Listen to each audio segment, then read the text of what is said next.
जैसे ही नंद बाबा नंद रानी से मिली मैया यशोदा से, और मिलने के बाद पूछा बालक कहाँ है, लाला कहाँ है? बोले उसे और आशीष दे दूं, शुभ आशीष प्रदान करूं, आशीर्वाद दे दूं। मैया यशोदा ने इशारा किया, बोले पलना में अभी सुलाकर आई हूं। आज पूतना पलने के पास जाने लगी महाराज। जैसे ही पलना के पास पहुंची, गोविंद ने पूतना को आते हुए देखा तो अपने नेत्रों को बंद कर लिया। आज राजा परीक्षित ने सुखदेव जी महाराज से कहा, बोले कन्हैया ने नेत्र बंद क्यों कर लिए पूतना को देखकर? यहाँ पर सभी संतों ने अपने अपने अनेक भाव दिए हैं, अनेक। एक संत कहते हैं महाराज, गोविंद ने मन में सोचा, बोले मैंने इस धराधाम पर अवतार लिया है राक्षसों का संहार करने के लिए। मुझे बोले इस पूतना मौसी से ही प्रारंभ करना है। प्रारंभ करने से पहले बोले मैं मंगलाचरण कर लूं। दूसरे संत कहते हैं महाराज, कन्हैया ने बोले इसलिए नेत्र बंद किए कि पूतना जो है अपने स्तनों में विष लगाकर आई थी कन्हैया को पान कराने के लिए। अहो वकीयं स्तन कालकूटं जिघांसया पाययदपसादवे लेभे गतिं धातृचितं ततोऽन्यं कंबा दयालुं शरणं व्रजेमो। अहो वकीयं स्तन कालकूटं, हलाहल कूट विष लगाकर आई थी महाराज कन्हैया को विषपान कराने के लिए। तो भगवान गोविंद ने कहा, बोले मैंने तो इस धराधाम पर अवतार लिया है, इस ब्रजधाम में अवतार लिया है माखन मिश्री खाने के लिए। विष पीना तो बोले भगवान भोलेनाथ का काम है, इसलिए बोले भगवान भोलेनाथ का स्मरण कर रहे थे कि बाबा आओ और आकर इस विष का पान करो। कर चरण कृतंबा कायजम कर्म जंबा श्रवण नयन जंबा मानसंबा पराधम विहितम विहितंबा सर्वमितच्चमस्व। जय जय करुणाब्धे श्री महादेव शंभो। हे भगवान भोलेनाथ, हे बाबा आओ और आकर इस विष का पान करो। इस प्रकार अनेक संतों ने भाव दिए महाराज। जैसे ही पूतना पलने के पास पहुंची, बोली कन्हैया तो सो रहा है। बालक तो बोले महाराज सो रहा है। आज पूतना कन्हैया को उठाने लगी, इस प्रकार उठा लिया मानो जैसे हमने कोई विषधारी नाग को रस्सी समझकर उठा लिया हो। ऐसे ही आज पूतना ने गोविंद को तुच्छ बालक समझकर झट से उठा लिया, उठाकर स्तनपान कराने लगी। और जैसे ही स्तनपान कराया, भगवान गोविंद इसके स्तन का पान करने लगे। गाढ़ं कराभ्यां भगवान प्रपीड्य तत्प्राणैः समं रोष समन्वितो पिबत। आज भगवान ने इसका पहले विष पिया, फिर दुग्ध पिया और इसके प्राणों को पीना प्रारंभ करने लगे। पूतना ले कन्हैया को गोदी में दूध अपना पिलाने लगी। पूतना ले कन्हैया को गोदी में दूध अपना पिलाने लगी। पूतना ले कन्हैया को गोदी में, पूतना ले कन्हैया को गोदी में दूध अपना पिलाने लगी।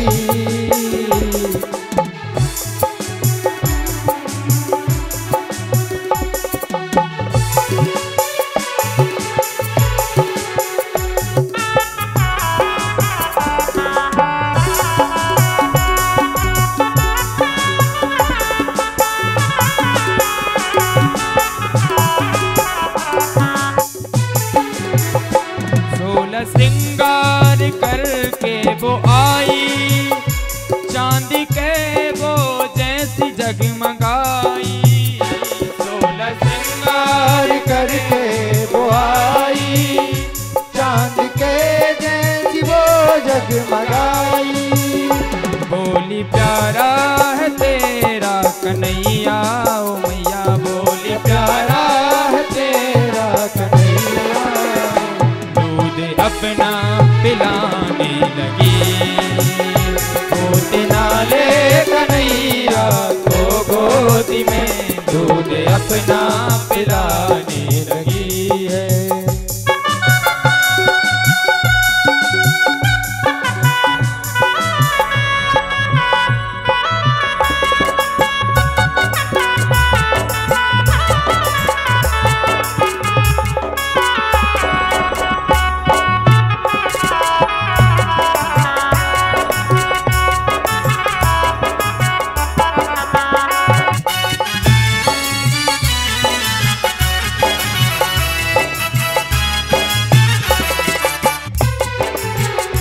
लगी माखन बिलोने यशोदा, क्या पता था हुआ आज धोखा।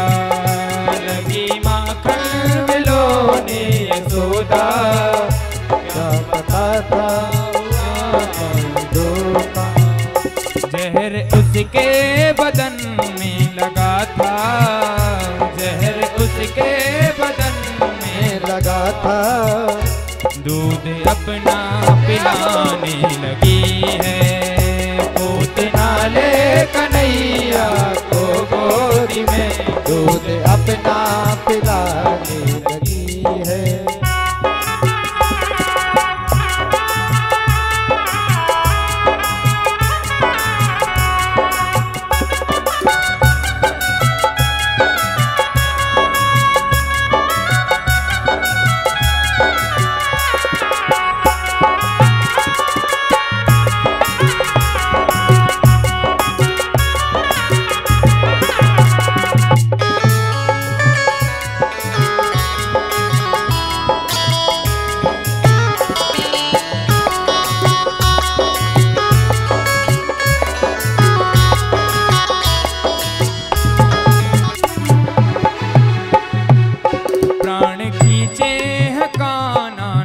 उसके प्राण खींचे हैं कान्हा ने उसके, प्राण खींचे हैं कान्हा ने उसके, प्राण खींचे हैं कान्हा ने उसके।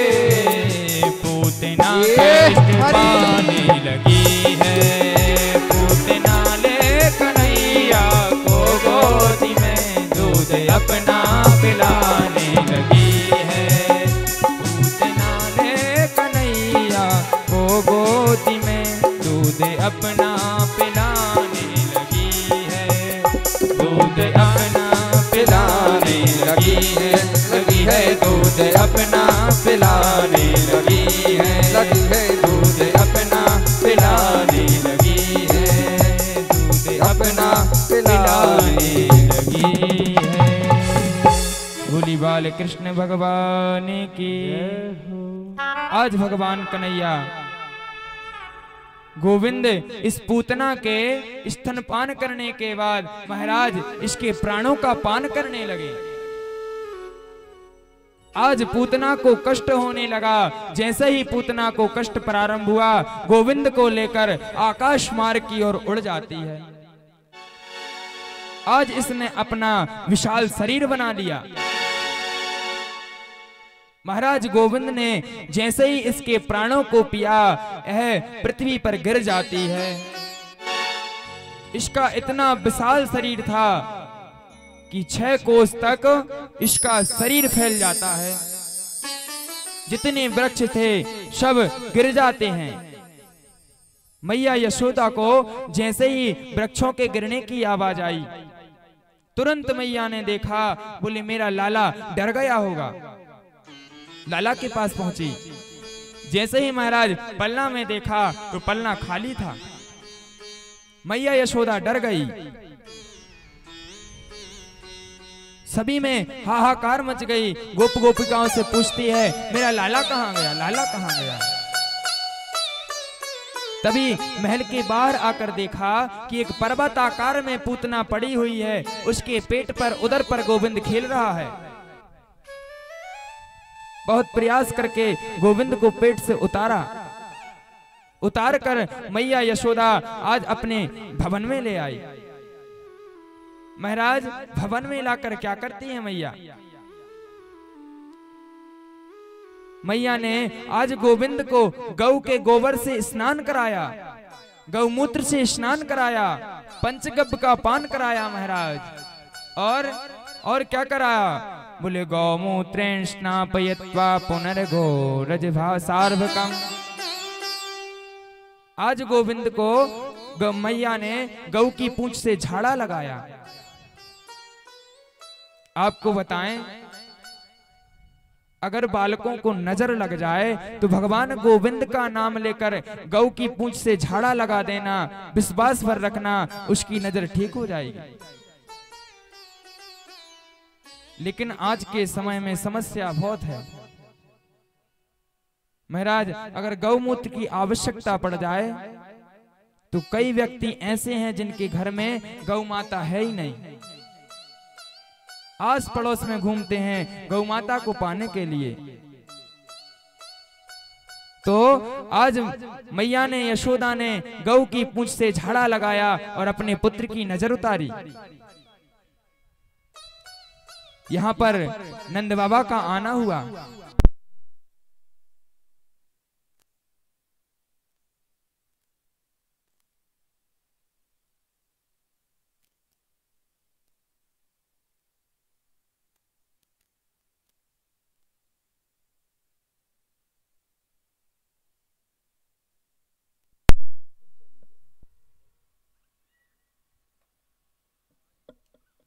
बोली बाल कृष्ण लाल की जयकारा जोर से बोलना चाहिए। मैं आज पंचम दिवस हो गया, 5 दिन से आप लोगों से कहता हूं कि गोविंद की जयकारा इतनी जोर से लगाओ कि मवई ग्राम से भगवान बैकुंठ के धाम तक आवाज पहुंच जाए। बोलिए श्रीमद् भागवत महापुराण की, बाल कृष्ण लाल की जय हो। तो आज नंद बाबा का आना हुआ गोकुल में। जैसे ही महाराज नंद बाबा आए, ग्वालों ने कहा बाबा, बोले आपके जाने के बाद यहाँ पर बहुत बड़ा उपद्रव हुआ। नंद बाबा ने कहा क्या हुआ? बोले महाराज कंस की बहन पूतना आई और ना जाने कैसे भेष बदलकर महल में गई, गोविंद को उठाया और बाहर ले आई। वो पड़ी है। बोले गोविंद को तो हमने उठा लिया महाराज, लेकिन ये ऐसी जगह गिरी कि इसने गोकुल और मथुरा का रास्ता बंद कर दिया। बहुत विशाल पर्वताकार शरीर है महाराज, क्या किया जाए इसका? नंद बाबा ने कहा एक काम करो, बोले फरसा कुल्हाड़ी इत्यादि लेकर आओ। बोले इसका जो शरीर है इसके टुकड़े टुकड़े करो, और जितने इसके गिरने से यहाँ पर पेड़ वृक्ष पटे हैं ना, कटे हैं, टूटे हैं, इनको एकत्रित करो और इसकी चिता बनाओ, इसका दाह संस्कार करो। आज ग्वाल वालों ने ऐसा ही किया महाराज। पूतना की सुंदर चिता बनाई, चिता बनाकर जैसे ही अग्नि दी कि इसकी चिता से सुंदर सुगंध आने लगी।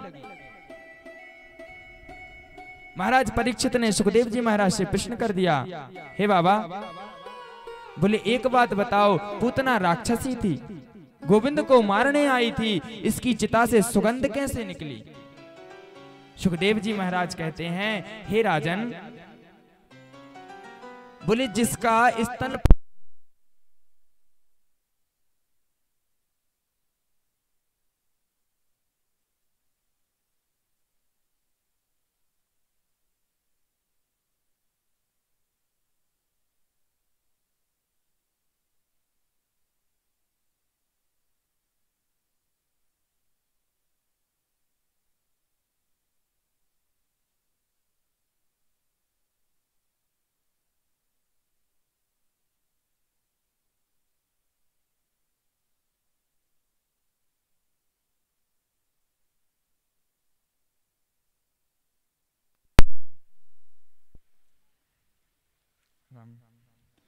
बोलिए श्री बाल कृष्ण लाल की। आज महाराज पूतना के चिता से सुगंध कैसे निकली? तो सुखदेव जी महाराज ने कहा, परीक्षित, बोले आप इतना नहीं समझ पाए कि जिसका स्तनपान स्वयं गोविंद ने किया हो, कंबा दयालुम शरणम ब्रजेमो। पूतना भगवान को मारने आई थी और भगवान ने कहा था कि पूतना, बोली तू माँ का काम कर रही है स्तनपान करा के, बोले आज तू मुझे मारने आई है, लेकिन मैं तुझे माता की सदगति प्रदान करूंगा। तो महाराज, आज सुखदेव जी महाराज ने कहा कि भगवान ने उसे माता की गति प्रदान की, इसलिए सुगंध आई। आज महाराज, मैया ने अपने लाला को सुंदर तैयार किया, पैजनियां पहनाई और सुंदर तैयार करने के बाद पलने में सुला रही है। जैसे ही सुलाया, गोविंद ने आज करवट ले लिया महाराज। तो मैया यशोदा तो अनेक भाव से जन्मोत्सव मनाने की क्रियाएं रचती रहती हैं। तो आज जैसे ही भगवान गोविंद ने करवट लिया, नाई को बुलाया, बोले नाई जाओ जाकर लगा दो दुहाई कि मेरे लाला ने आज करवट लिया है, बुलौआ दे आओ। सभी गोपिकाओं ने जैसे ही बुलौआ सुना, तुरंत नंद भवन आ गईं। मैया यशोदा को बधाई देने लगी, नाच गाना करने लगी। मैया यशोदा ने कहा, अरे बोली चुप रहो, लाला सो रहा है।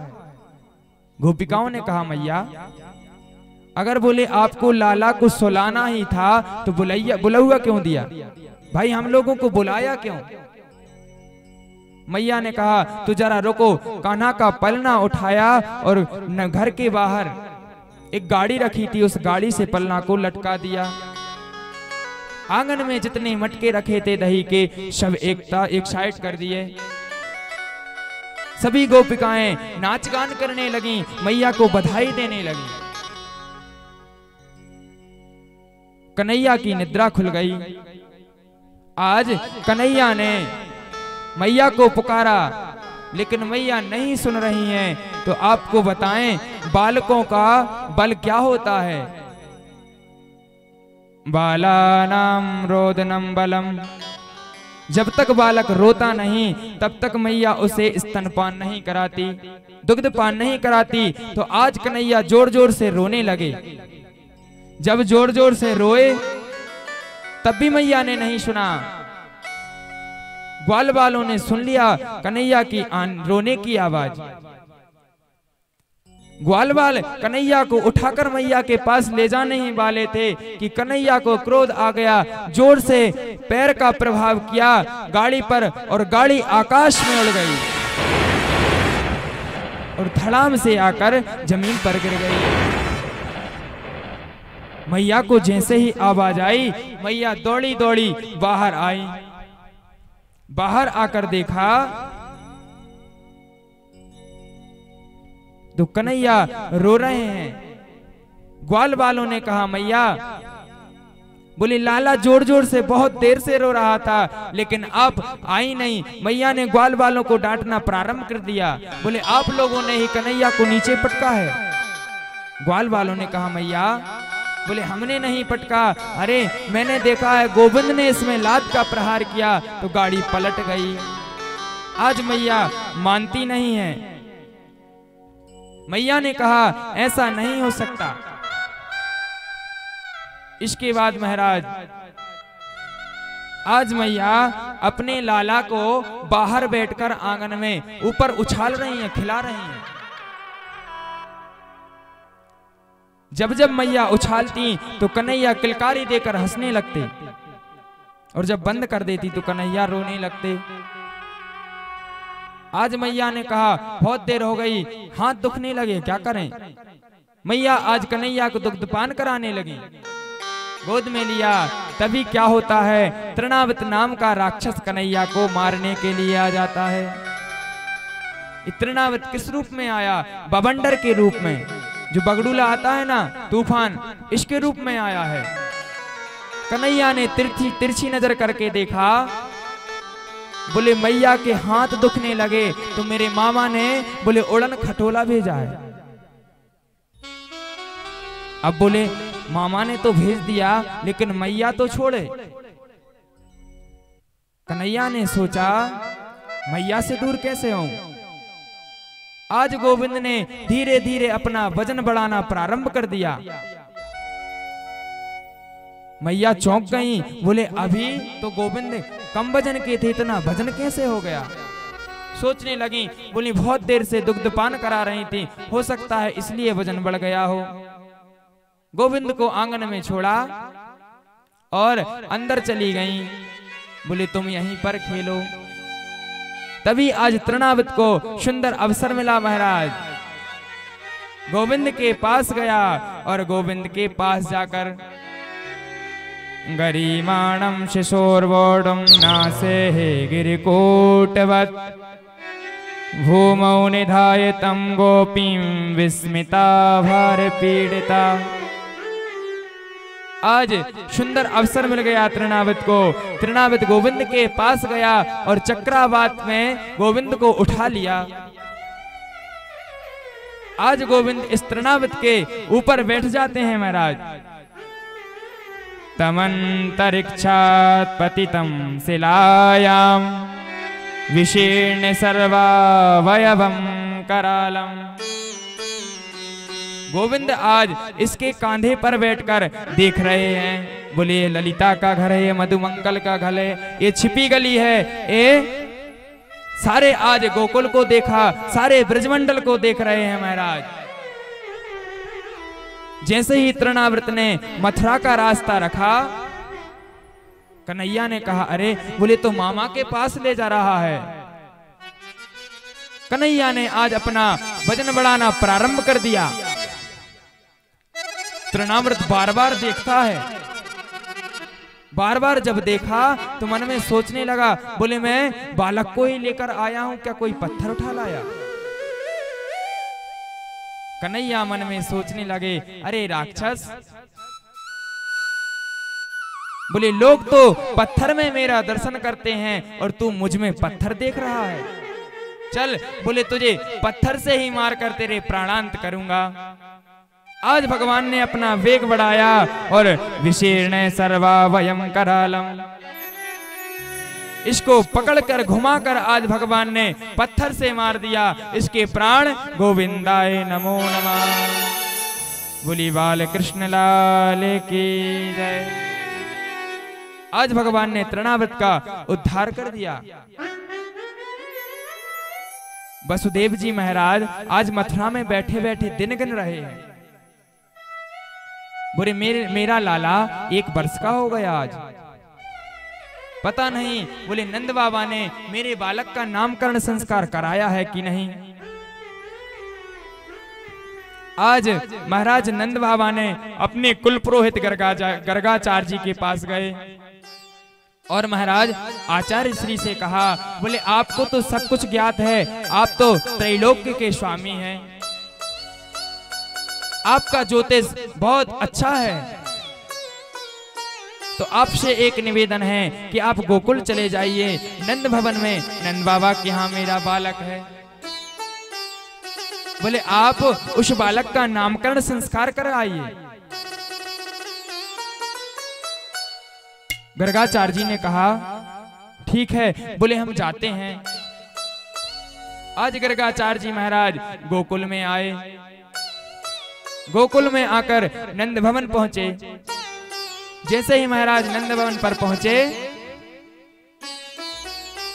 नंद बाबा ने आज गर्गाचार्य जी महाराज को प्रणाम किया, सुंदर उनका पूजन किया। पूजन करने के बाद महाराज नंद बाबा ने आज हाथ जोड़कर ऋषि से कहा, बोले गुरुजी आप तो सब कुछ जानते हैं, बोले हमें बताइए जब से हमारे बालक हुए हैं, पुत्र हुए हैं, बोले हमेशा दुखी रहते हैं, एक ना एक दिन बोले राक्षस आते ही रहते हैं, ऐसा एक भी दिन नहीं निकलता कि राक्षस ना आए, कोई संकट ना आए। महाराज गर्गाचार्य जी ने कहा, नंद बोले बताओ क्या नाम है बालकों के, क्या राशि है बालकों की।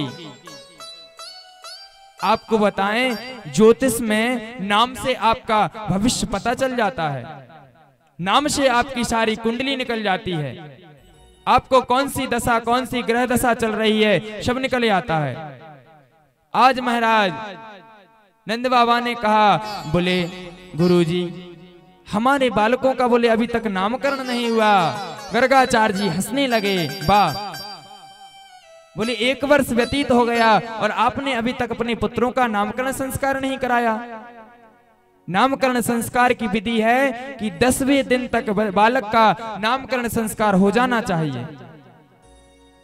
आज नंद बाबा ने प्रार्थना की, महाराज बोले आप ही हमारे बालकों का नामकरण संस्कार कर दीजिए। नंद बाबा से आज गर्गाचार्य जी महाराज ने कहा, बोले नंद मैं यदुवंशियों का गुरु हूं, अगर कंस को भनक भी लग गई कि मैंने तुम्हारे बालकों का नामकरण संस्कार किया है तो बोले तुम्हारे बालकों को मरवा देगा। आज नंद बाबा ने कहा, बोले ऐसा नहीं होगा, कोई उपाय बताइए। तब गर्गाचार्य जी महाराज कहते हैं, बोले यदूना महिमाचार्य ख्यातश्च भुवि सर्वता सुतं मया संस्कृतं ते मन्यते देवकी सुतं। आपको बताएं, बोले छोटे से रूप में आप अपने बालक का नामकरण संस्कार करिए महाराज, जिससे कंस को पता भी ना चले और आपका काम भी हो जाए। नंद बाबा ने कहा ठीक है। बोली चलिए महाराज गौशाला में नामकरण संस्कार करते हैं। सुंदर पूजन की तैयारी की। गर्गाचार्य जी महाराज गौशाला में बैठे हुए हैं। नंद बाबा दौड़े दौड़े महल में गए, दोनों रानियों से कहा, यशोदा और मैया रोहिणी से, बोली चलो ज्योतिष के आचार्य गर्गाचार्य जी महाराज आए हैं, आज सुंदर अवसर है, हम अपने बालकों का नामकरण संस्कार उनसे कराते हैं। मैया यशोदा ने और रोहिणी ने तैयारी कर ली नामकरण संस्कार की। आज रोहिणी कहने लगी, मैया यशोदा बोले एक काम करो, कान्हा को मुझे दे दो और बोले बलराम को तुम रख लो। आपका पुत्र मुझे दे दो और मेरा पुत्र आप रख लो। क्यों? बोले इन महात्मा की पहचान हो जाएगी, कोई खटिया पलटन बाबा तो नहीं है भाई, पता चल जाएगा। अगर इन्होंने सही बता दिया तो हम जान जाएंगे कि कितने बड़े ज्योतिष आचार्य हैं। एक दूसरे के पुत्र को महाराज लेकर गौशाला पहुंची। गर्गाचार्य जी ने आज कन्हैया को देखा, गोविंद को देखा तो सब कुछ ज्ञात हो गया। देख लिया कि यह तो साक्षात गोविंद है। महाराज की समाधि लग गई, भगवान का ध्यान स्मरण करने लगे। बहुत देर हो गई दोनों रानियों को बैठे बैठे। मैया यशोदा ने कहा, अरे रोहिणी देख तो बाबा की तो सांस ही नहीं चल रही, बाबा के शरीर में तो कोई उपद्रव नहीं हो रहा, ना हाथ चल रहा ना पैर चल रहा। रोहिणी बोली, बहन बोले मुझे तो ऐसा लगता है कि महात्मा चल बसे। अरे बोले ए बला कहां से आ गई हमारे यहाँ? बोले हमें और कलंक लग जाएगा। तभी स्पर्श करके गर्गाचार्य जी महाराज को आवाज लगाई। गर्गाचार्य जी ने नेत्र खोले। जैसे ही नेत्र खोले तो क्या बोले, मैंने सोच लिया। बोले आपके पुत्रों का नाम। गर्गाचार्य जी महाराज ने सर्वप्रथम बताया, बोले मैया आप लोगों ने बालकों को क्यों बदल रखा है? मैया ने कहा, अरे बाबा बोले हम दोनों बहनों में अधिक प्रेम है, हम लोग एक दूसरे के बालक को अपना समझते हैं। बात बनाई कि गर्गाचार्य जी महाराज समझ ना पाए। आज मैया यशोदा ने रोहिणी की ओर इशारा किया, बोले बाबा तो निखरो है, कोई खटिया पलटन बाबा ना है, ये तो जानता है ज्योतिष। आज महाराज गर्गाचार्य जी महाराज ने ज्योतिष देखी और इनका नामकरण संस्कार करने लगे। बहूनि सन्ति नामानि रूपाणि च सुतश्यते गुणमर्गुण कर्मानुरूपाणि तान्यं वेदनो जना। आज गोविंद का नामकरण संस्कार करते हैं। बोले अयम ही रोहिणी पुत्रो रमयन् सुहृदो गुणै आख्यास्ते राम इति बलादिक्यावलं विधु। पहले रोहिणी के पुत्र को देखा, ज्योतिष से पता चल गया कि यह अधिक बलवान है, इसलिए इनका नाम बलराम रखा। दूसरा नाम बोले आकर्षण शक्ति से इनका जन्म हुआ है, इसलिए इनका नाम संकर्षण भी होगा। अब बात आई महाराज कन्हैया की। गोविंद को जैसे ही गर्गाचार्य जी महाराज ने देखा तो मैया यशोदा से बोले बहूनि सन्ति नामानि। इनका एक नाम नहीं, बोले अनेक नाम होंगे। भक्त जिस नाम से इनको बुलाएगा उसी नाम से भक्त के पास पहुंचेंगे। तान्यम वेद नो जनहा। आज भगवान गर्गाचार्य जी महाराज ने भगवान के नामों का बखान किया। बोले गोपाल सहस्त्र नाम, विष्णु सहस्त्र नाम इत्यादि इनके नाम होंगे। आज गोविंद का नाम बताते हैं गर्गाचार्य जी महाराज। बोले मैया तेरे बालक का नाम कृष्ण होगा। मैया ने 2-4 बार नाम लिया तो बोले बाबा कृष्ण लेने में थोड़ा दिक्कत हो रही है, कोई सरल सा नाम बताओ। तो बाबा ने कहा, बोले देवी हमने तो ज्योतिष के अनुसार आपके पुत्र का नामकरण कर दिया, अब बोले आप कुछ भी ले सकती हो। तो मैया यशोदा ने कहा, बोले मैं तो अपने पुत्रों का नाम एक का कनुआ और एक का बलुआ लूंगी। गर्गाचार्य जी महाराज ने कहा ठीक है।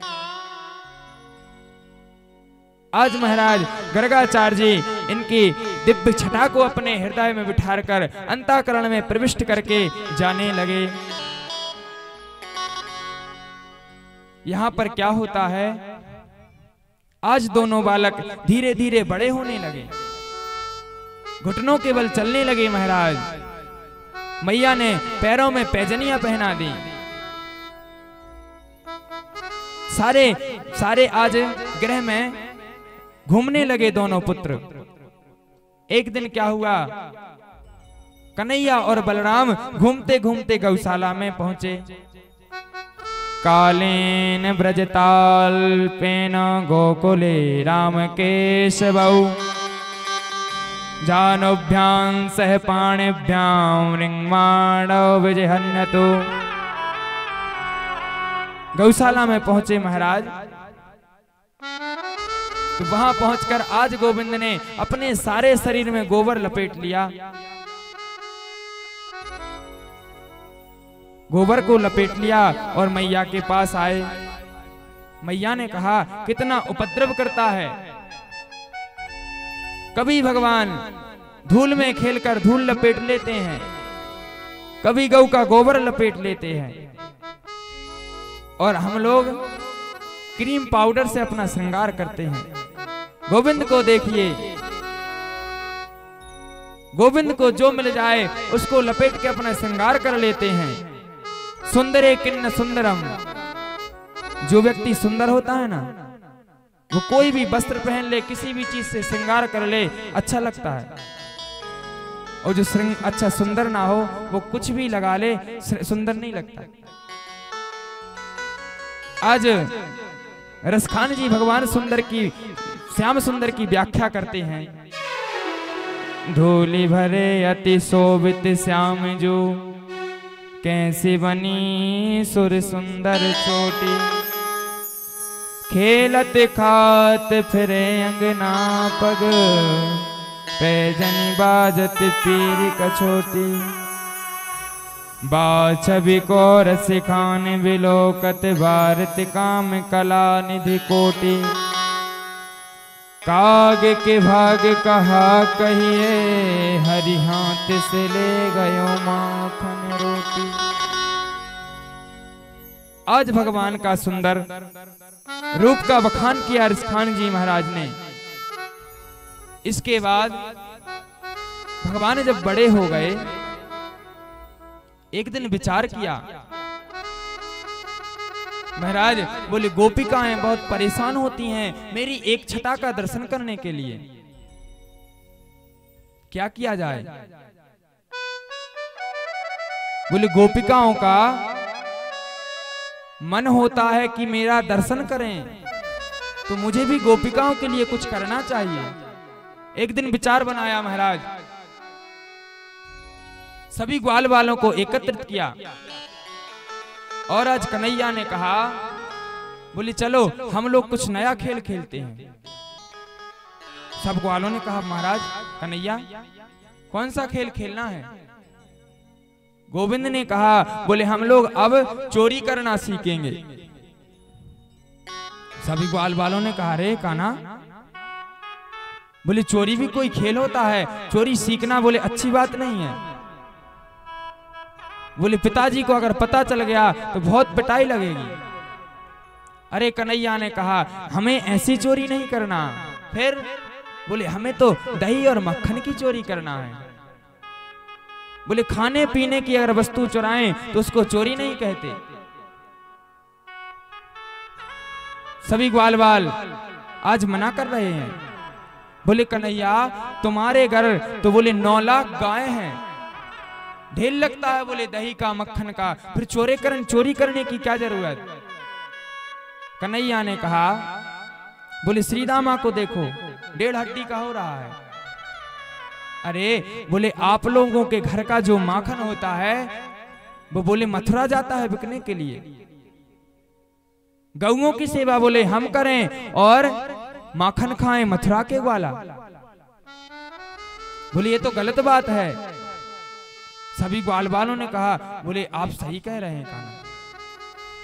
बोले गैयों को हम चराते हैं तब वह दूध देती है, मक्खन आता है, और हमारी माता हमारे बाबा बोले मथुरा बेच आते हैं।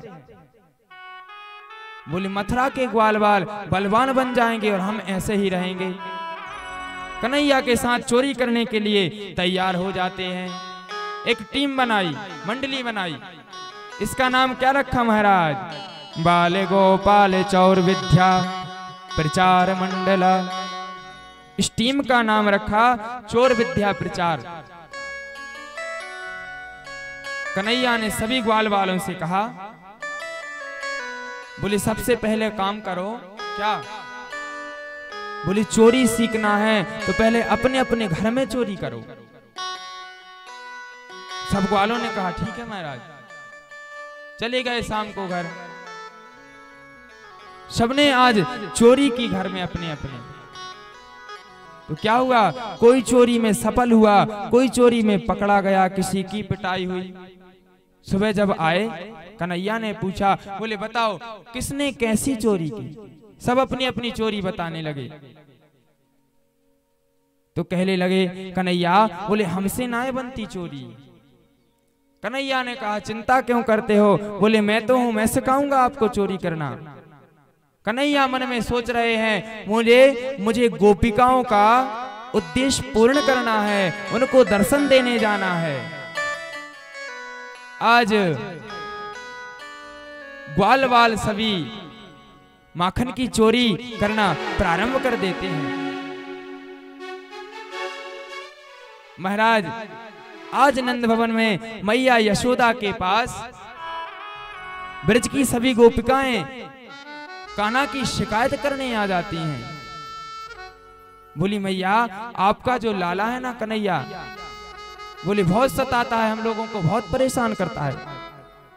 मैया ने कहा क्या कर दिया? गोपियां बोली वत्सान मुंचन कुचित समय क्रोध संजाते हासा। स्तेयं तदे पया कल्पित स्तेयो गई।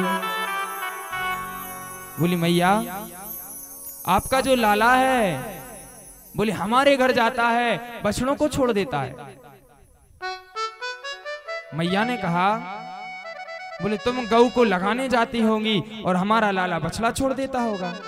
अरे मैया बोले वत्सान मुंचन कुचित समय, बोले गऊ लगाने का समय ही नहीं होता भाई, सुबह और शाम गऊ माता लगती है। बोले दोपहर को जाए तो दोपहर को छोड़ाता है, रात्रि को जाए तो रात्रि को छोड़ाए।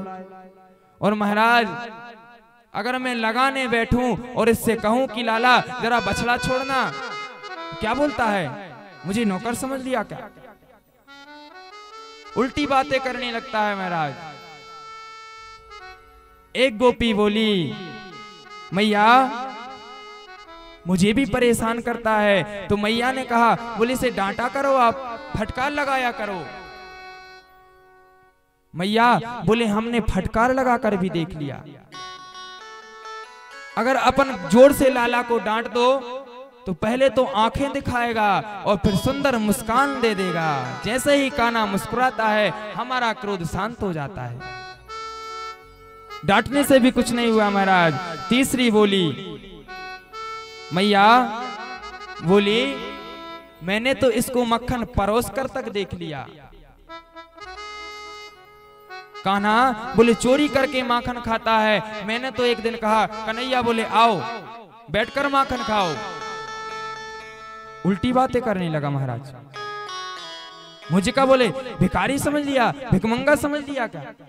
अरे बोले मेरे यहाँ 9 लाख गऊं हैं, ढेर लगता है माखन का। गोपी बोली तो फिर चुराते क्यों हो? कन्हैया हंसकर बोले अरे गोपी बोले माखन चुरा कर खाने की तो बात ही अलग है। तो बोले मैया परोस कर भी दो तब भी नहीं खाता। अब मैया ने कहा बोले जो आप मटका रखती हो मक्खन के उन्हें छीके पर टांग दिया करो। कन्हैया छोटा है लूमेगा नहीं तो छीनेगा नहीं। एक गोपी बोली मैया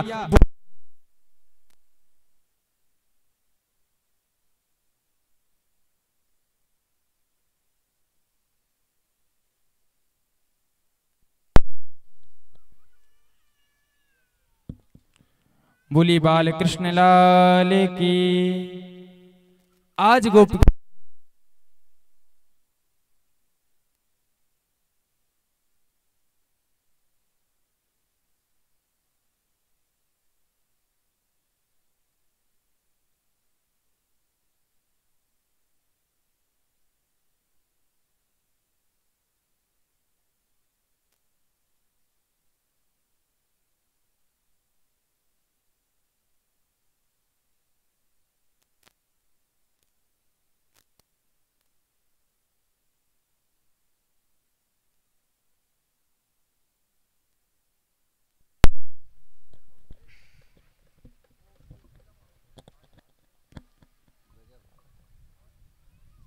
बोली बाल कृष्ण लाल की जय हो। गोपिकाओं से मैया ने कहा बोले माखन को छींके पर टांग दिया करो। गोपिकाएं बोली मैया वो भी करके देख लिया उससे भी नहीं बचा माखन। मैया ने कहा कैसे? बोले आपका लाला अकेला नहीं है, इसके साथ तो बोले बहुत टीम है, बहुत बड़ी टीम बनाए है। आता है क्या किया?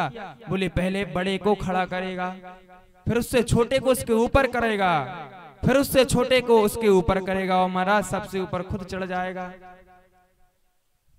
खुद माखन खाएगा और नीचे गिरा गिरा कर सबको खिलाएगा। मैया बोले इससे भी माखन नहीं बचा, हम तो बहुत परेशान हैं। एक गोपी बोली मैया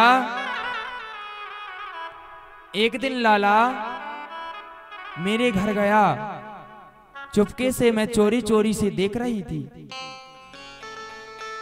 तुम्हारे लाला ने बोले माखन ढूंढा, पूरे घर में भ्रमण किया, कहीं माखन नहीं मिला। जब माखन नहीं मिला तो मैंने माखन को छुपा रख कर रखा था, कन्हैया ने ढूंढ लिया। ढूंढकर बोले आज खुद ने माखन खाया।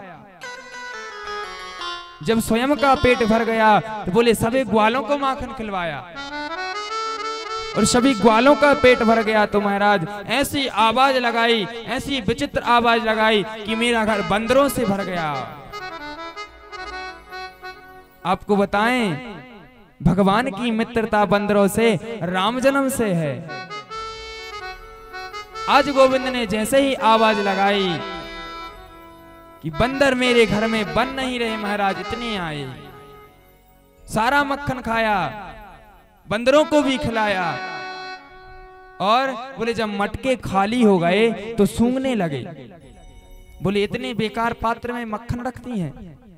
फिर महाराज सारे मटकों को फोड़ दिया। मुझे बहुत क्रोध आया मैया। एक गोपी बोली मैया मेरी तो सुनो और विचित्र कहानी। बोले क्या? मेरे घर में जब माखन चोराने गया कन्हैया, बहुत भ्रमण किया, माखन नहीं मिला, क्योंकि मेरे घर माखन होता ही नहीं। ढूंढते ढूंढते कन्हैया कहने लगा, बोले ये मकान है कि मरघट, बताओ। बोले खाने की कोई वस्तु नहीं मिली। महाराज एक कमरे में गया जहां पर मेरी पुत्री सो रही थी। पुत्री को देखा, बहुत बड़ी उद्दंडता कर दी। क्या? बोले उसकी चोटी खटिया से नीचे लटक रही थी। कन्हैया ने उसकी चोटी को लिया और खटिया के पटिया से बांध दी। महाराज पटिया से बांधने के बाद कान में जोर से चिल्ला दिया, बोले हौआ। अरे मेरी लाली तो घबरा गई महाराज। जैसे ही घबरा कर उठी तो पीछे से चोटी तो बंधी थी महाराज, सोच लिया हौआ ने आकर पकड़ लिया। मैं भी बहुत तेज डर गई। जाकर देखा तो मैंने देख लिया कि कन्हैया हमारे घर से भाग रहा है। मैंने समझाया अरे लाली कुछ नहीं है, बोली नंद का छोरा था। ऐसी ऐसी महाराज उद्दंडता करता है। आज सभी गोपिकाएं मैया यशोदा नंद बाबा के द्वार पर खड़ी हैं, शिकायत कर रही हैं। बोली मैया अगर नहीं मानती मेरी बात तो कन्हैया से पूछ लो। कन्हैया चेहरा नीचे लटका लेते हैं, उदास हो जाते हैं, रोने का नाटक करने लगते हैं। और जैसे ही मैया यशोदा गोपिकाओं को डांटती है कि मेरा बालक ऐसा नहीं हो सकता, तब कन्हैया कहते हैं, बोले अभी तो कम किया है इशारे से, बोले अब और करूंगा। आज महाराज ऐसी ऐसी उद्दंडता करते हैं। आपको बताएं, गोपिकाएं भगवान की शिकायत करने नहीं जाती, गोपिकाएं तो भगवान का दर्शन करने के लिए जाती हैं, क्योंकि इनको भगवान का नाम और भगवान का दर्शन अति प्रिय लगता है। सर्वस्व लुटाना चाहती हैं गोविंद पर। इसके नाम में वो शक्ति है कि आज सारी गोपिकाएं इसको अपने प्राण निछावर करना चाहती हैं। महाराज सभी गोपिकाएं अपने घर लौट आती हैं। एक दिन की महाराज बात है, कन्हैया ने माखन तो बहुत खाया। ब्रह्मांड घाट पर आज बलदाऊ जी के साथ सभी ग्वालों के साथ कन्हैया घूम रहे थे। यहाँ पर क्या किया बाबा ने, मिट्टी का एक डिगला उठाया और गोविंद ने खा लिया। जब बलदाऊ जी ने देखा, कन्हैया बोले अभी तक तो तुम माखन खाते थे, मिट्टी खा ली। कन्हैया ने हूं हूं करके आवाज दी। बलदाऊ जी बोले मुझसे झूठ बोलने की कोशिश कर रहे हो, चलो बोले मैया से तुम्हारी शिकायत करूंगा। हाथ पकड़ा और मैया के पास ले आए। मैया बोले आज इसने मिट्टी खाई है। मैया ने बहुत डांटा, अरे कन्हैया बोले अब तक तो तुम मक्खन मिश्री खाते थे, लेकिन आज तो तुम मिट्टी खाने लगे। अरे बोले अगर आज भी नहीं डांटा तो बोले पुड़िया भी खाने लगोगे। बहुत डांटा मैया ने, और मैया ने आज कहा, बोले इसका दंड तो तुम्हें मिलेगा। एक लट्ठी उठाई महाराज और कन्हैया को मारने के लिए दौड़ने लगी। जैसे ही कन्हैया ने मैया को क्रोधित देखा कि दौड़ पड़े। आज कन्हैया पकड़ में नहीं आ रहे हैं, मैया ने झपक से पकड़ लिया। जैसे ही पकड़ा, कन्हैया को मारने के लिए तैयार हो जाती हैं। कन्हैया ने कहा मैया, बोले विश्वास करो मेरा, मैंने मिट्टी नहीं खाई है। फिर बोली ना हम भक्षित वानम व सर्वे मिथ्या विशंसिनम यदि सत्यगिरस्तर्हि समक्षम पश्चिमे मुखम। मैया अगर आपको विश्वास नहीं है तो बोले मेरा मुखमंडल देख लो। मैया ने कहा सुनाओ, दिखाओ। बोले जैसे ही कन्हैया का मुख देखा तो कन्हैया ने आज अपने मुखमंडल में सारी सृष्टि बता दी महाराज। मैया ने जैसे ही कन्हैया के मुख में नदी, पर्वत, बाग, बगीचे, वन वाटिका इत्यादि देखी, घबरा गई। हे लाला, तेरे मुख में मुझे बड़े बड़े पेड़ दिख रहे हैं, पर्वत दिख रहे हैं, नदी दिख रही है। कन्हैया ने कहा मैया तेरा बुढ़ापा आ गया है, तेरी आंखों में बोले कुछ भी दिखता है। नहीं नहीं। मैया ने आंखें मीड़ी, दोबारा देखा तो कन्हैया के मुख में कुछ नहीं निकला। तो आज कन्हैया ने सारे ब्रह्मांड का दर्शन करा दिया मैया को। लेकिन मैया इस बात को समझ नहीं पाई। एक दिन की बात है, दीपावली का समय था महाराज। मैया यशोदा के भवन में सारे नौकर नौकरानियां सफाई कर रही थी। एकदा गृहदासेषु यशोदा नंदगेहिनी कर्मांतरनियुक्तासु निर्ममंथ स्वयं दधे। आज मैया के भवन में सारे नौकर नौकरानियां सफाई लिपाई पुताई कर रही थी। मैया स्वयं अपने हाथों से अपने लाला के लिए मक्खन निकाल रही थी। कन्हैया सो रहे थे और मैया यशोदा माखन निकालते निकालते गोविंद के नाम का स्मरण कर रही थी महाराज। जब कन्हैया ने नाम सुना तो नींद खुल गई।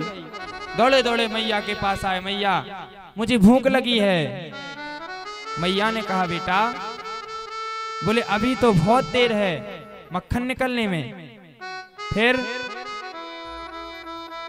बोले आजा मैं तुझे अपना स्तनपान कराती हूँ। मैया ने गोद में लिया, कन्हैया को स्तनपान कराने लगी। कन्हैया के मन में विचार आया, मैया एक बात बताओ, बोले आपको दूध प्यारा है या पूत? मैया ने कहा ये भी कोई पूछने की बात है? अरे बोले पूत सबको प्राय प्यारा होता है, दूध और पूत में बहुत अंतर है। बोले मुझे तो मेरा पूत ही प्यारा है। थोड़ी देर हुई, मैया को याद आया, बोले मैंने चूल्हे पर दूध गर्म होने के लिए रखा था, उसमें उफान ना आ जाए। कन्हैया को गोद से नीचे रखा और मैया दूध बचाने के लिए दौड़ पड़ी। कन्हैया सोचने लगे, अरे मैया अभी तो कह रही थी कि दूध नहीं पूत प्यारा है और मुझे भूखा ही छोड़ गई। कन्हैया को क्रोध आया, एक पत्थर उठाया और जितने भी दही के मटके रखे थे सभी को फोड़ दिया महाराज। जब फूटने की आवाज आई, मैया दौड़ी दौड़ी आई, आकर देखा तो लाला ने सारे मटके फोड़ दिए। आज मैया को क्रोध आ गया। जैसे ही क्रोध आया, एक लट्ठी उठाई और लाला को मारने के लिए दौड़ पड़ी। लाला भी दौड़ रहे हैं, मैया की पकड़ में नहीं आ रहे हैं। मैया थक जाती है, लट्ठी को रखकर बैठ जाती है। आज कन्हैया से कहती है, कान्हा बोले मुझे परेशान मत करो, मेरे पास आ जाओ। कन्हैया ने कहा नहीं मैया, बोले नहीं आऊंगा, आप मेरी पिटाई लगाओगी। बोले आप लट्ठी रखे हो। मैया ने कहा अरे लाला, बोले बुढ़ापा है इसलिए लाठी तो सबको लेने पड़ती है। आजा, बोले मैं तेरी पूजा करूंगी। कन्हैया ने कहा मैया आ तो रहा हूं, लेकिन अच्छी वाली पूजा करना। कन्हैया जैसे ही आए मैया के पास, मैया ने एक कान के नीचे लगाया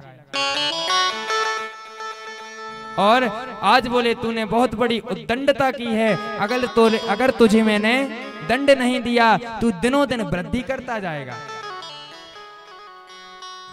मैया ने एक रस्सी उठाई और ऊखल से बांध दिया महाराज।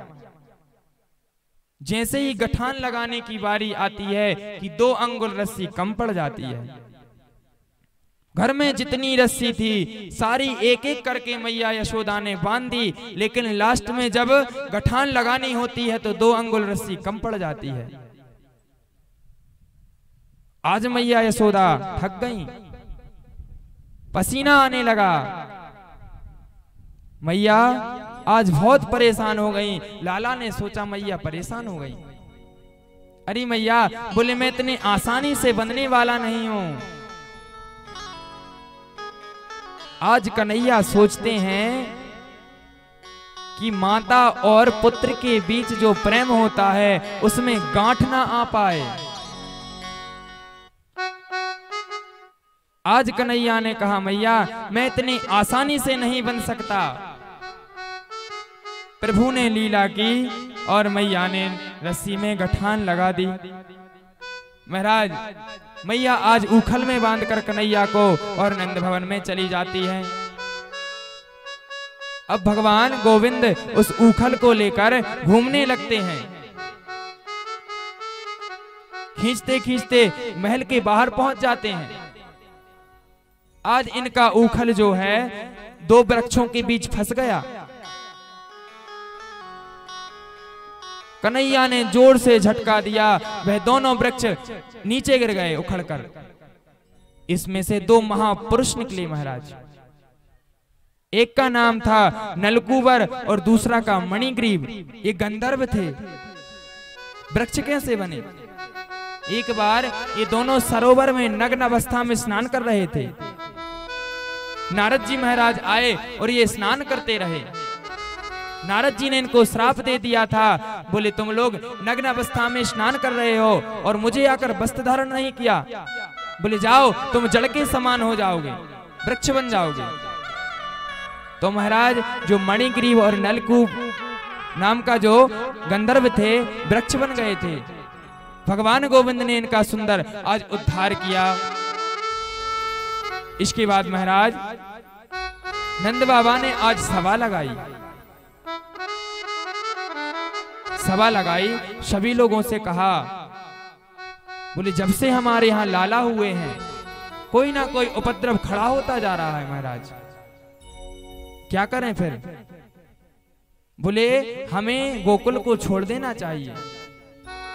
उपनंद ने कहा महाराज आपको बताएं, हमारे ब्रज में बहुत सुंदर सुंदर वन हैं।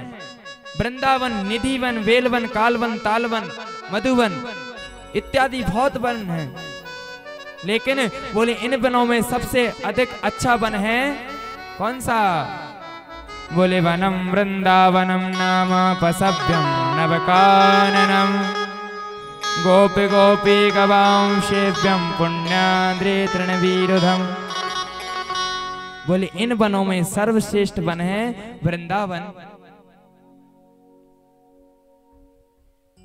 चलो, बोले हम सभी लोग वृंदावन चलते हैं। सभी लोगों ने गाड़ियों में अपना सामान रखा और वृंदावन के लिए प्रस्थान हो जाते हैं। जैसे ही महाराज वृंदावन पहुंचे, कन्हैया ने देखा वाह कितनी सुंदर घास है, गैयें खाएंगी, प्रसन्न होंगी। यमुना का जल है, यहीं पर गैयें चरेंगी और यमुना का जल पान करेंगी। आज रात्रि में सभी लोगों ने गाड़ियों को एकत्रित किया और बीच में विश्राम किया। महाराज गोविंद ने देखा, बहुत दुख हुआ। बोले मेरे द्वारा मेरे लिए सारे ब्रजवासियों को कष्ट हो रहा है। आज गोविंद ने सुंदर भवनों का निर्माण कर दिया। प्रातः काल जैसे ही हुआ, सभी ब्रजवासियों ने देखा, अरे लाला, बोले देख तो भगवान ने कितने सुंदर महल बनाए हैं। कन्हैया ने कहा, बोले देर मत करो, जाओ सब अपने अपने सामान ले जाओ और एक एक भवन में अपना अपना डेरा लगा लो। सभी आज ब्रज के गोप गोपिकाएं गए महाराज और सुंदर ठाट बाट से रहने लगे। आज क्या होता है, सुखदेव जी महाराज कहते हैं भैया दोनों बड़े प्रसन्न हैं। क्यों? क्योंकि इनको प्रसन्नता हो रही है, बोले हमारी गौ माता यहाँ पर बहुत प्रसन्न रहेगी। आज कन्हैया मैया के पास पहुंचे, बोले मैया मुझे गौ चराने जाना है। मैया हंसने लगी, अरे लाला, बोले अपने आप को तो ठीक से संभाल नहीं पाते, गौओं को चराओगे? कन्हैया ने हट कर ली, बोली मैया मुझे तो गौ चराने जाना है। मैया ने कहा एक काम करो, बोले गौ तो नहीं बछड़ा चराने लगो। कन्हैया प्रसन्न हो गए, सभी ग्वाल वालों से कहा, बोले प्रातः काल से हम लोग बछड़ा चराने चलेंगे। प्रातः काल हुआ, गोविंद ने बांसुरी बजाई, सभी ग्वाल वाल एकत्रित हो गए। आज भगवान गोविंद सभी ग्वाल वालों के साथ बछड़ों को लेकर बछड़ा चराने के लिए जा रहे हैं महाराज। यहाँ पर क्या होता है, कंस के द्वारा भेजा हुआ बत्सासुर नाम का दैत्य आ जाता है, जो बछड़ों को देखकर बछड़ा बनकर आ जाता है। इसने समय देखकर गोविंद के ऊपर प्रहार कर दिया। गोविंद ने इसको देख लिया, पैर पकड़े घुमाकर और एक वृक्ष से मार दिया। इसके प्राण गोविंदाय नमो नमः हो गए। बोली बाल कृष्ण लाल की। एक दिन की बात है महाराज, बछड़ों को पानी पिलाने के लिए यमुना जी के किनारे गए। यहाँ पर एक विशाल बकासुर था, बगला। आज कन्हैया ग्वाल वालों के साथ यमुना के किनारे आए। बगला ने सुंदर अवसर देखा और कन्हैया को महाराज निगल लिया। सभी ग्वाल वाल डर गए, कितना बड़ा बगला है, बोले कन्हैया को निगल लिया इसने। फिर क्या होता है, आज सभी ग्वाल वाल जब डर गए तो कन्हैया ने इस बगले के पेट में अपने शरीर को इतना गर्म किया महाराज, इसको लगा मैंने कोई आग निगल ली। तुरंत मुख के द्वार से बाहर कर दिया। आज कन्हैया ने इसके मुख को पकड़ा और चीर दिया, इसका प्राणांत कर दिया, उद्धार कर दिया। तो आज भगवान ने बकासुर का भी सुंदर उद्धार किया। एक दिन की बात है, भगवान गोविंद अपने ग्वाल वालों के साथ बछड़ा चराने के लिए जंगल में जब गए तो ग्वाल वालों से कहा, बोले आज कोई नया खेल खेला जाए। सभी ग्वाल वालों ने कहा ठीक है। तो आज कन्हैया ने लुका छुपी का खेल खेला महाराज। बोले हम लोग लुका छुपी का खेल खेलते हैं, जाओ। बोले तुम लुको, हम तुमको ढूंढेंगे। सभी ग्वाल वाल छुपने के लिए जाने लगे तो यहाँ अघासुर आकर बैठा था। इतना भयंकर शरीर बनाकर बैठा है कि इसका मुखमंडल जो है नीचे का पृथ्वी पर और ऊपर का आकाश में लगा है। सभी ग्वाल वालों ने देखा, बोले वाह कितनी सुंदर गुफा बनी है, हमने तो आज देखी। सभी ने सोचा, बोले इस गुफा में हो ना हो, बोले बड़े बड़े संत तपस्या कर रहे होंगे। सभी ने कहा, बोले चलो दर्शन कराते हैं। तो जैसे ही ग्वाल वाल इसके मुखमंडल पर गए, इसकी जहबा पर पैर रखे, बोले वाह संतों के ठाट बाट तो देखो, बोले मखमल की गद्दी बिछी है, जहबा नरम होती है जीभ। महाराज एक ग्वाल बोला, देखो, बोले सफेद सफेद खूंटी क्यों ठुकी है, उस अजगर के दांत थे। दूसरा ग्वाला बोला, अरे बोले यहाँ का नियम होगा कि जो कोई सामान लाए वो यहाँ टांग कर आए। ठीक है महाराज। सभी ने अपना सामान टांगा और अंदर जाने लगे। जब अंदर गए तो अजगर अपनी श्वास को रोके रखा था। थोड़ी श्वास छूटी कि महाराज ग्वाल वालों को दुर्गंध आ गई। ग्वाल वालों ने कहा, ये दुर्गंध कैसी आ रही है अंदर से? दूसरा ग्वाला बोला, अरे बोले डरने की बात नहीं है, संत भगवान बोले अंदर तपस्या कर रहे हैं, तो कोई जीव जाकर हो सकता है मृत्यु मर गया हो, मृत्यु को प्राप्त हो गया हो, चलो बोले हम चलकर सफाई कर देंगे। एक ग्वाले ने कहा, बोले ऐसा तो नहीं कोई संकट हमारे ऊपर मंडरा रहा हो। आज सीता माँ ने कहा, बोले डरने की क्या बात है, हमारे पीछे गोविंद आ रहा है, कन्हैया आ रहा है, हमारी रक्षा हमेशा करता है, बोले चलो निडर होकर चलते हैं। तो महाराज आज कन्हैया ने देख लिया कि सभी ग्वालवाल अघासुर के मुखमंडल में चले गए, कन्हैया भी इसके मुखमंडल में चले गए। महाराज जैसे ही कन्हैया पहुंचे कि अघासुर ने अपने मुख को बंद कर लिया, कन्हैया भी इसके मुख में बंद हो गए। आज गोविंद ने अपना शरीर इतना फुलाया, इसके सांस लेने के जो छिद्र थे नाक के बंद हो गए। महाराज अजगर घबरा गया, अब क्या करूं। तभी गोविंद इसके मुख द्वार से बाहर निकले और इसके मुख को चीर दिया। आज गोविंद ने अघासुर का भी महाराज उद्धार किया। सभी ग्वालवाल बाहर निकले और निकलकर बोले, लाला हमें भूख लगाई है, भोजन करना है। गोविंद ने कहा, एक काम करो, बोले सब लोग अपना अपना नाश्ता लेकर आए हैं, पटरिया खोलो सबकी और बोले भोग लगन दो। सबने खोली और घेरा बनाकर बैठ गए। बीच में गोविंद बैठे हैं, पीछे से ग्वाला कहता, अरे कन्हैया, बोले मेरी तरफ मुखमंडल करो। आगे से कहता है मेरी तरफ करो। आज गोविंद इस प्रकार बैठ गए कि सारे ग्वाल वालों को ऐसा लग रहा है कि हमारे तरफ देख रहे हैं गोविंद। कन्हैया ने कहा,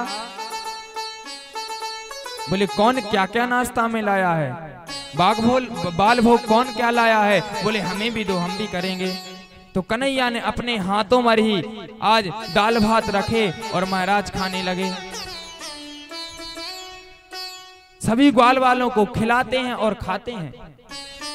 ब्रह्मा जी यह दृश्य आकाश मंडल से देख रहे थे। मैंने आपको बताया था शुरू दिन, ब्रह्मा जी भी भगवान की माया से मोहित हो जाते हैं, समझ नहीं पाते माया को कि भगवान की लीला क्या है, भगवान की माया क्या है। ब्रह्मा को आश्चर्य हुआ, बोले इसको भगवान कहते हैं लोग, कैसा भगवान, जीवों का जूठा खा रहा है, बोले इसकी परीक्षा लेना चाहिए। आज कन्हैया सब लोग बाल भोग कर रहे थे, बछड़े चर रहे थे। एक ग्वाले ने कहा, कन्हैया, बोले बछड़े दिख नहीं रहे, कहां निकल गए। कन्हैया ने कहा, बोले तुम सब लोग बाल भोग करो, हम देख कर आते हैं। कन्हैया आज बछड़े देखने गए तो महाराज बछड़े नहीं मिले। क्यों? क्योंकि इनका अपहरण ब्रह्मा ने कर लिया था। कन्हैया बहुत दूर तक गए लेकिन कहीं नहीं मिले। लौटकर आए जहां पर बाल भोग चल रहा था, तो महाराज यहां ग्वाल गोपाल भी नहीं मिले। कन्हैया ने कहा, बोले अगर कोई यहां वहां जाता तो एक दो जाते, सारे चले गए। नेत्र बंद करके ध्यान लगा के देखा तो आहा ब्रह्मा, बोले तुम मेरी परीक्षा लेना चाहते हो।